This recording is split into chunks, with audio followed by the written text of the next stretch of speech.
Welcome back to the One Handshake podcast. I'm your host, Jillian Vorce.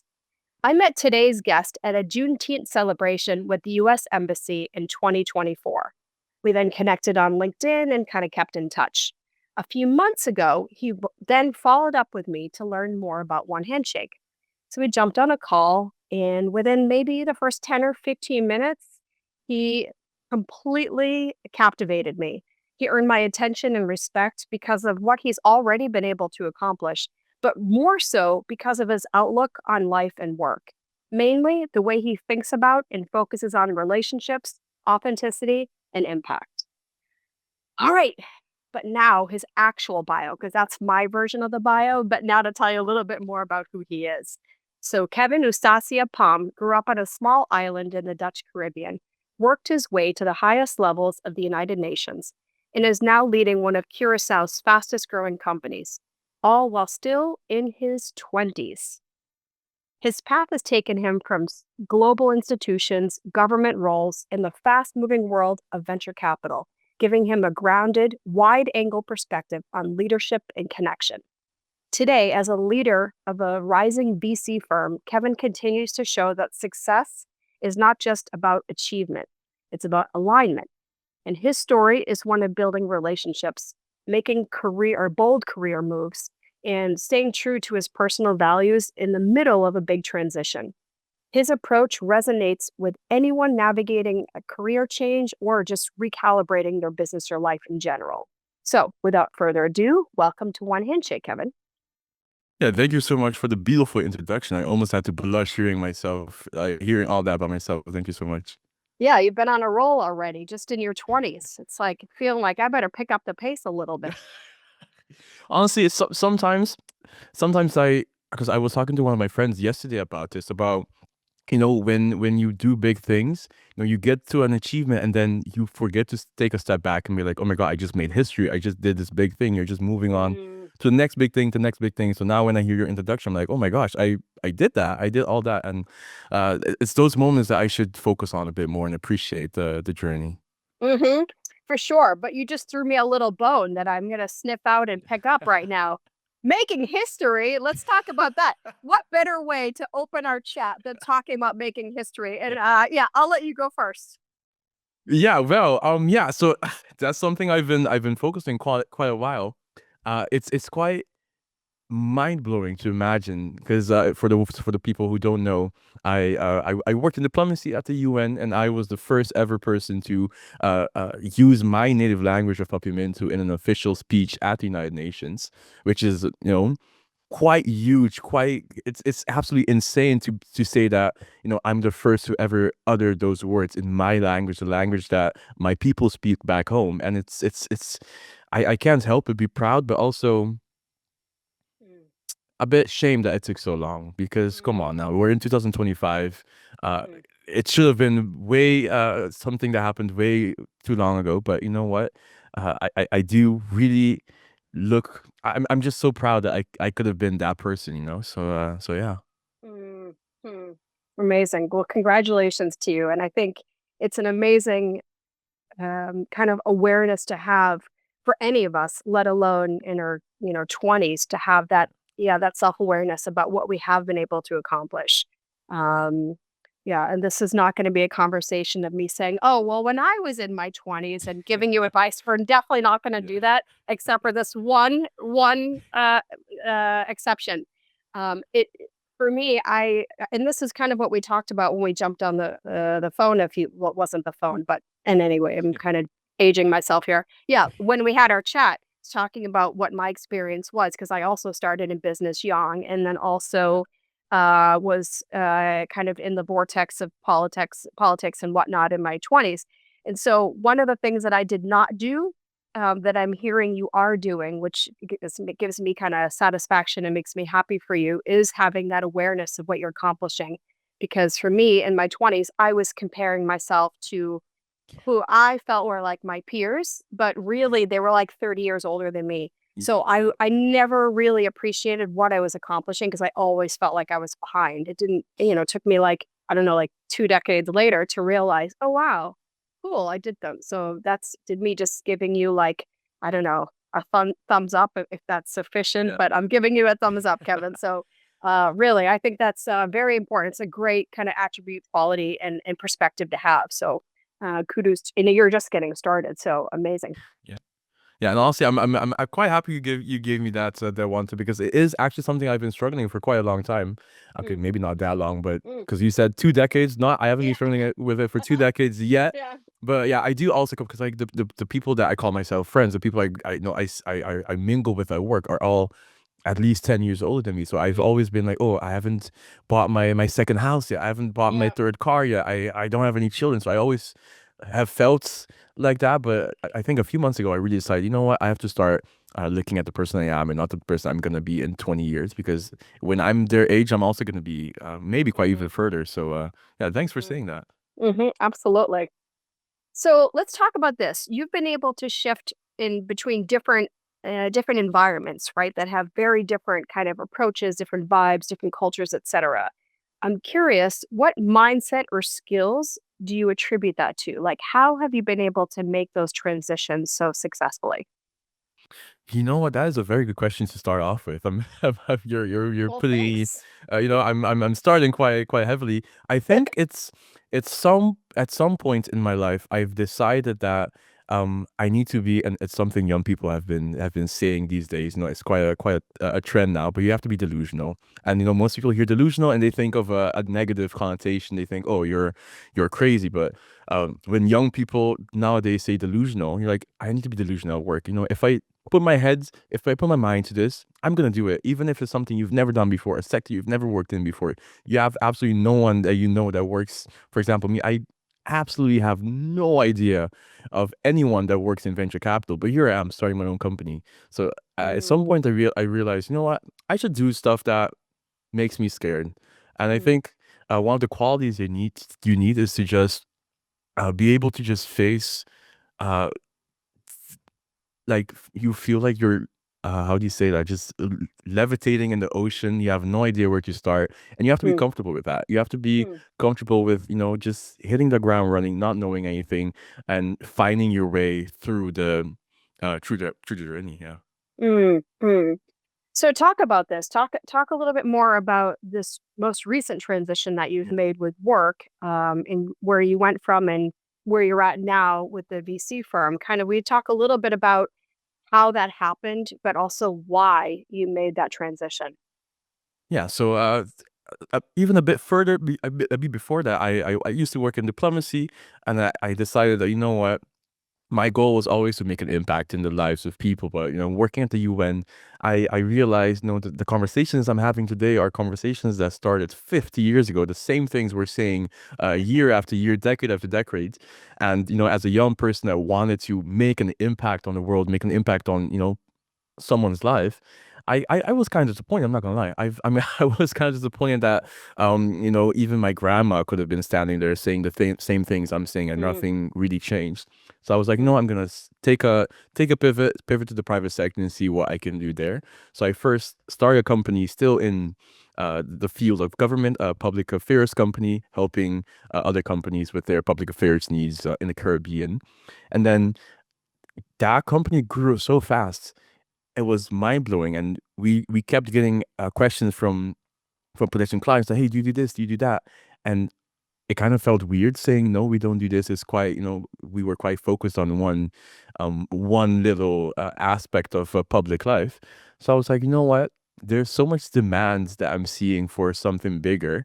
Why not start something bigger? Like, why not be delusional and be like, let's do it. I've never Firstly, I've never started a company in my life, and there I was starting a company that became quite successful in such short time. Number two, have no idea about venture capital, but I was like, you know what? I feel all these forces trying to push us in other mhm, aspects that we're not in. We should be in those spaces. So I sat down with my team and I'm like, guys, how do we, broaden our scope? And quite quickly, the idea of a venture capital firm got there. And basically, what we do is we mostly focus on startups. We invest in startups in the Caribbean, and we mostly provide seed funding. That's quite important for small companies in Caribbean, seed funding. And one of the most important parts also is the shared services office that we have, because one Hmm. thing we hear a lot is that, let's say I'm a small mom and pop shop that makes arts and crafts, if I can use a random example. They have absolutely no time to focus on taxes. They have no time to focus on insurance, HR, if you want to hire someone, talking about anything that has to do with legal stuff.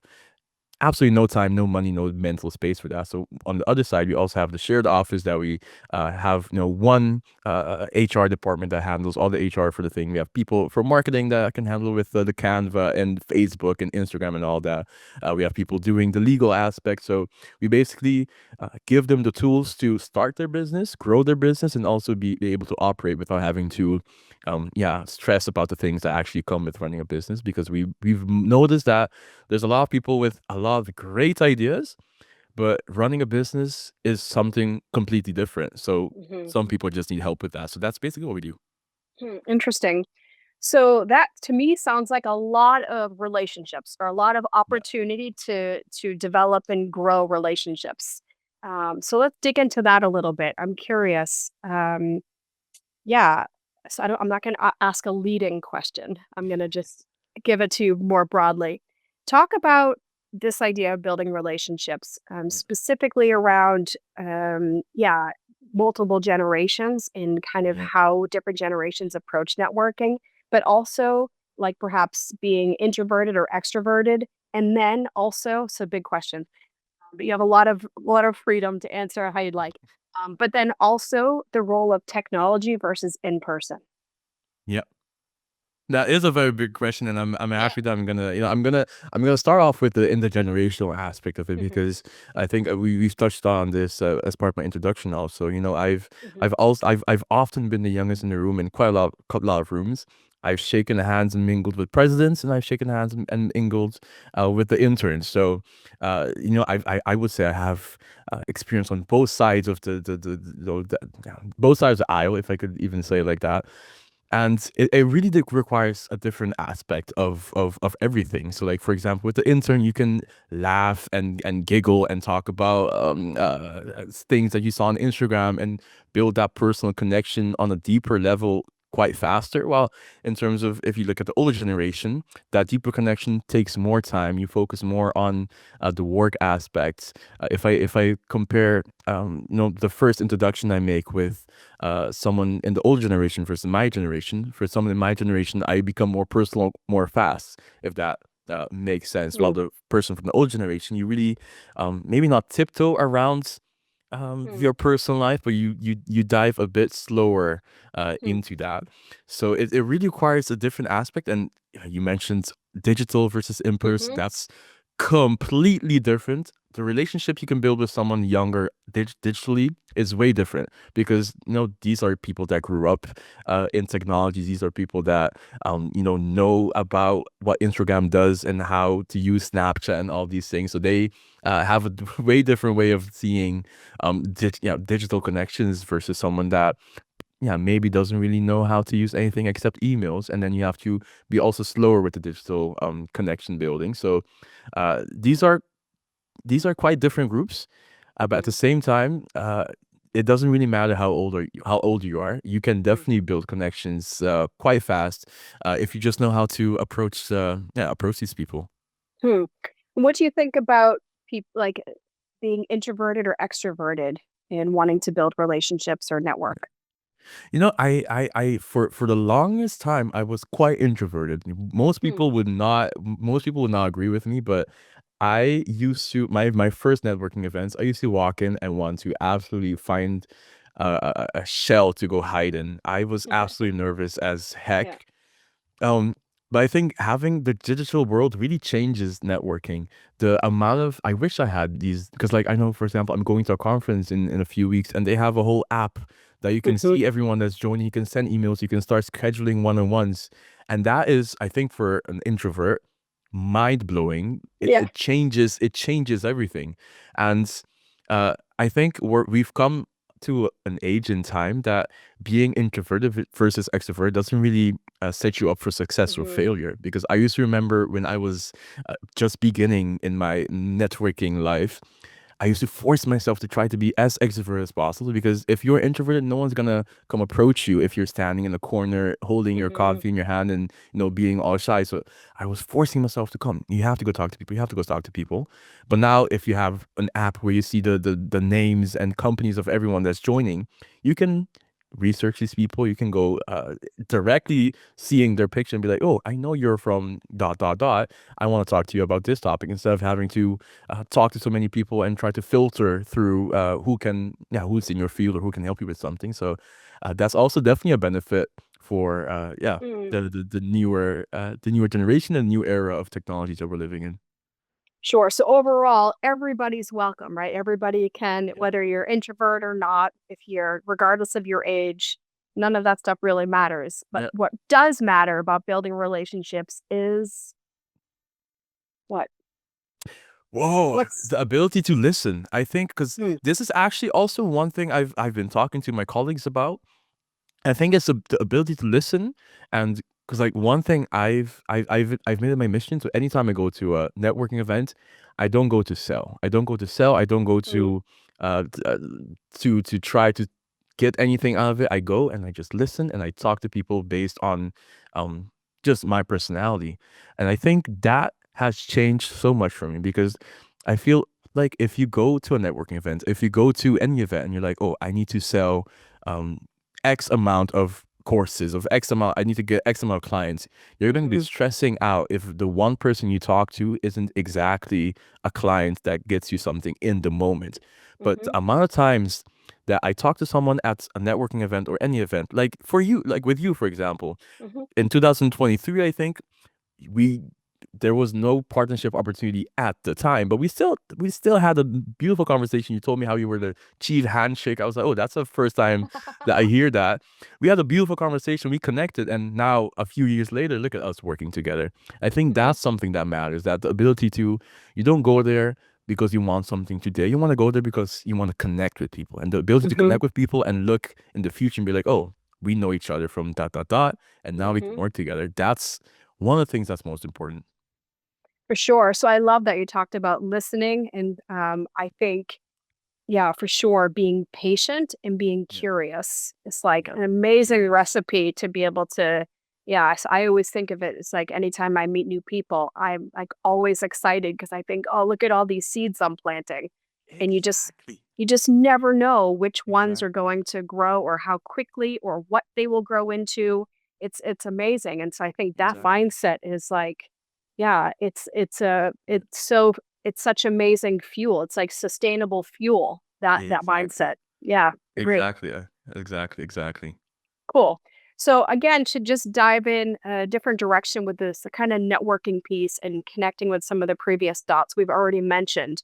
You mentioned before you were kind of a little bit more introverted, but regardless, as you were starting to get out and building your career and in the different environments that you were, clearly you were often one of, if not the youngest person in the room, and or the person with the least expected kind of authority, if you will. Yeah.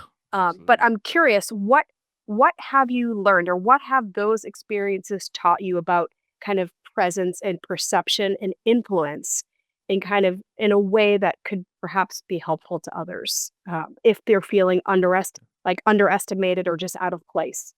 Yeah. Well, Jillian, I'm very happy you asked that question, because I'm actually writing a book as we speak on that. And that's one of the Mhm, parts of my book, the lessons I've learned throughout the years and throughout the boardrooms and UN conferences that I've been to.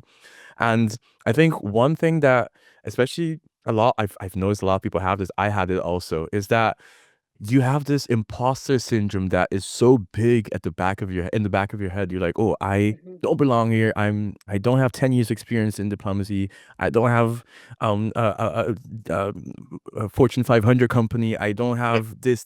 So you feel like, oh, the people in this room are superior to me and I have no business being here. That's something I've struggled with, and I've spoken to so many people who struggle with the mhm, same thing. But I think we often overestimate people so much. We mhm, overestimate how much people know. We overestimate how much um uh, experience they have, we overestimate what they think of you. And I think it's when I realized that, that was the moment where everything changed. When Mm. I think the moment was actually when I was at an event speaking to an ambassador. And back then I think I was 21, and I thought, oh, ambassadors are such cool people. They know about everything. They are, the creme la creme of diplomats. But we were having a discussion, and not to bash this person or anything, but we were having a discussion on a policy that a policy note that I was working on, and this person had almost no knowledge of that whole policy branch. And I, as a 20-year-old that just started out, I was saying ta ta ta ta ta, mentioning legal precedent, mentioning people in parliament that's working on this, having so much knowledge. And this person was just listening to me because they didn't know about this. And that was the moment where I was like, you know what? It doesn't really matter the age difference or experience differences, because it matters what you know. And for someone that hasn't worked on in a specific field, they just don't know. So that's why you're in the room. So Mhm. when that moment of realization came to me, I was like, you know what? That I think that was the moment where my career truly jump started, because I stopped Mm. feeling like I didn't know stuff. I stopped overestimating people, and I started just treating people like they are. And I shouldn't be embarrassing that someone doesn't know everything. I also don't know everything. Right. We Right. should be open, and yeah, we should be fair to each other, that we say, oh no, this is not something I'm an expert on, and that's why we're bringing someone else in. And Mm-hmm. that's something that I think a lot of people should start realizing, that you are an expert in fields that people aren't, and you should focus on your expertise. Mm. It's amazing advice. And I will underscore that. I think it can be really demoralizing for those of us who struggle with that kind of overestimating other people Yeah, and at the same time minimizing or underestimating our own experience or value or what have you. And that's exactly. when that's severely out of alignment, it's Yeah, painful to say the least, right? So I think to say the this least. is Yeah. this is why the idea of having a business chiropractor can be quite helpful, Exactly. right? Or even a personal kind of mental mindset chiropractor is really important. Yeah. And I also love that you just talked about again kind of coming to the realization and having this awareness that we are all on a spectrum of knowledge, and Yeah. some of us have more or less experience and or knowledge about different topics. But I think that is a very important um, point, and I think again observation, but also a tip I would say is to not be afraid or to grow into the positioning, the posture of not being afraid to admit Yeah. when we don't know something or to ask Exactly. or to raise a hand. And I used to, especially because I started business younger as well, when I think 21 at my first company.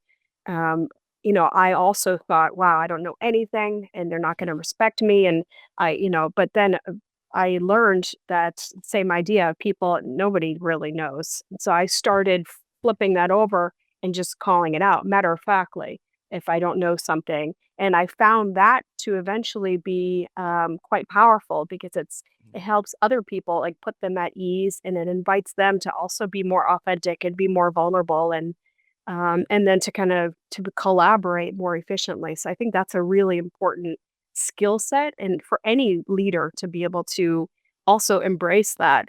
I think for a lot of business owners or people who have been very successful, they're accustomed to being the one that knows everything. Yeah. So Exactly. the kind of the higher you up you go, sometimes it's harder to admit those things. But I would say that's one of the best leadership tips in general is to not lose sight of that kind of that humility. Um, so yeah, amazing insights, Kevin. Yeah, I Um, think that as the more our egos go out the room, the more our work becomes better. mm, Because absolutely, I've realized that having an ego is the worst thing in the world when it comes to being being successful, working with people, and growing mhm, super fast. So yeah. mhm. So I was just about to say before we wrap up, do you have any closing tip or a challenge or a final thought for our listeners? But you just gave a great one, but I will still leave the door open if you'd like to But pack in another. Yeah. I have many final thoughts, but I think let me touch up on that indeed. I think I'm not sure when in my life my ego disappeared, or maybe I never had an ego, but I've realized that having an ego is no, of course, everyone has an ego, but having a big ego, an inflated ego, that's one of the worst things you can have because, as you said, admitting that you don't know something, that is amazing. I remember being in high school and being just so scared to admit that I didn't know something in one of the subjects in class. I was like, oh, everyone knows this. I'm the only one that's not gonna know this. Having my ego guide me, and I'm so happy that's gone because absolutely being able to be like, hey guys, I have absolutely no idea what this conversation is about. Can someone recap? You know how many times that saved me and Mm-hmm. helped me be an equal part in the conversation. So I think let the ego go out the room. Forget about it. Everyone, no one really knows what they're doing. Everyone's confused. So if you're confused, the world truly didn't end. So I think that's what I want to give to the listeners. Super. I appreciate that. So, for those who want to connect with Kevin or learn more about his work, we'll include the links in the show notes, including the link to his forthcoming book as well that he mentioned. So, stay tuned for those. But next, I'm excited to jump into our fireside chat so we can go deeper into what we just chatted about. But for today, for the podcast, thank you for spending time with us, Kevin. I really, really appreciate you being so, yeah, open and willing to share your personal story and your experiences with us. So thank you for your humility. And so for everybody listening, thank you. I hope you enjoyed the conversation. And until next time, cheers. Yeah. Bye bye.